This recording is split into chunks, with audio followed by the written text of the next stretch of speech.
Hey guys, Josh here, Daily Mountain Bike Rider, and today I am in Paradise. That's right, Paradise Valley. This is in the Woodinville, Washington area. This is south of Bellingham, about an hour and 15 minutes, and it's actually right by where I grew up. So when I first started just trying out mountain biking, this is the place I would ride a lot. There's a lot of cross-country trails. There's maybe one or two kind of, jumpy trails or a little more flowy that I'll show you guys. But really the thing I'm going to be looking at today is how to get the most fun out of your trails that maybe are a little more flat or cross-country oriented, or ones you ride all the time. And I'll show you, no matter where you're riding, you can have a ton of fun. So let's get out there. All right, so I'm jumping on the trails. Let's get started with tip number one. This is probably the most obvious thing, but man, it really spruces up a ride, is see how fast you can do the trails you do all the time. I use Strava. You guys can follow me if you haven't yet. And it's a great way just to see how you're doing. For me, I only ride this place about one time a year. So it's really cool to come back and just see, have I gotten faster in my cross-country flow? And how am I doing in riding the trails I used to ride all the time? So I'd encourage you, just do it. And even over a month or two, you'll be amazed at how much faster you get. All right, I'm gonna get in the zone. Let's see how fast I can get this thing done.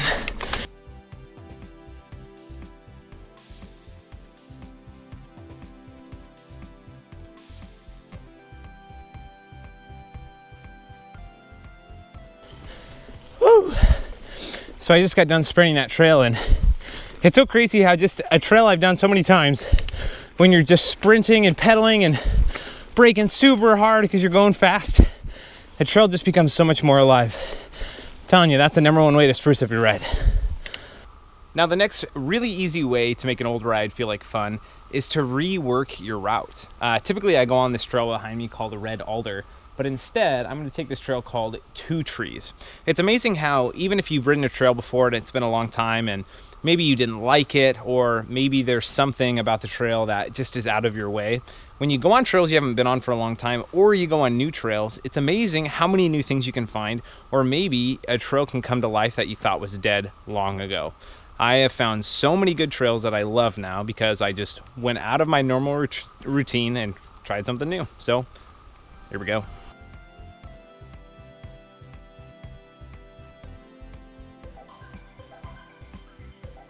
All right, I just got done doing Two Trees.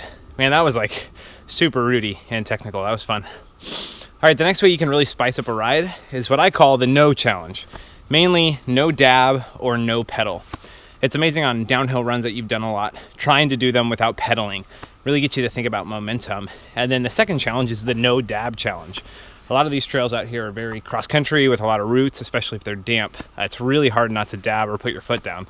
So I encourage you, get out there, and maybe there's a route or an obstacle or a trail you just always put a foot down on.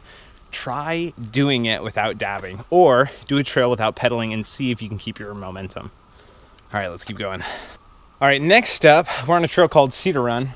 And the thing you can do to really shake up your rides is I call the option challenge. So here, as you can see the sign, there's the easiest and the most difficult. And so I say, do both options or do the next harder option.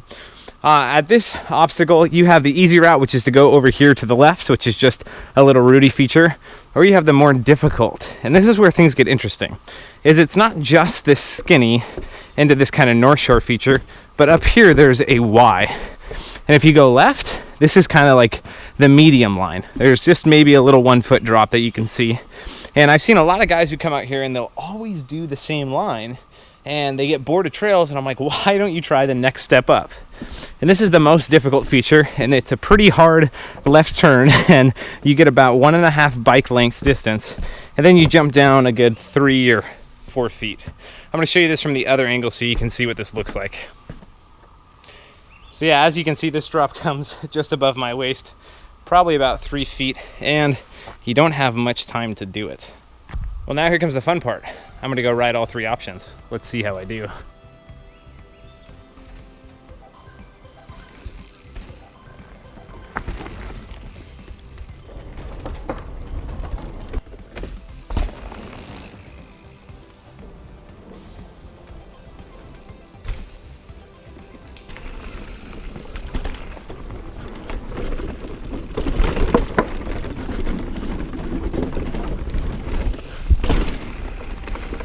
All right, my next tip is to look for places to catch some air.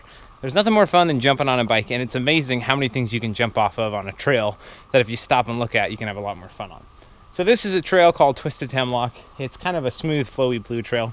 There's this real long downhill straight, and as I was going down it, I realized, coming up to this corner, I could probably pop off this route right here and pop down and maybe clear this double and rip right into this corner. Now, if I don't make that turn, it's bad consequences, but that's the fun factor I'm looking for. So let's give it a try.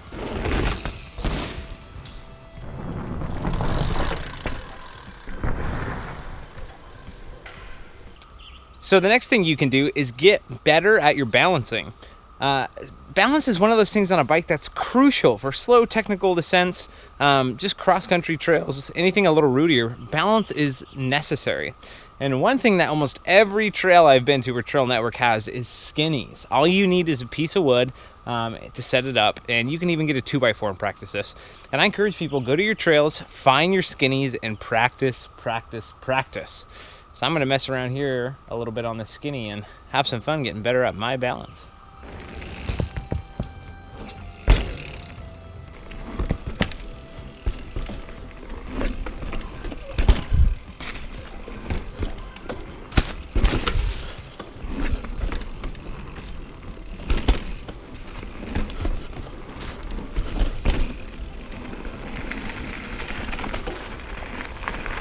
That was a fun ride.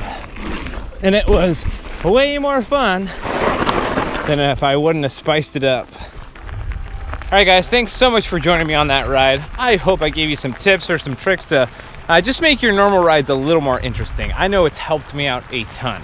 Anyway, if you liked the video, hit that like button, hit the subscribe button as well to stay up to date on everything I'm doing. And whatever you do, don't watch too many YouTube videos, but get out there and go ride your bike. Make sure you do it every day. See you guys.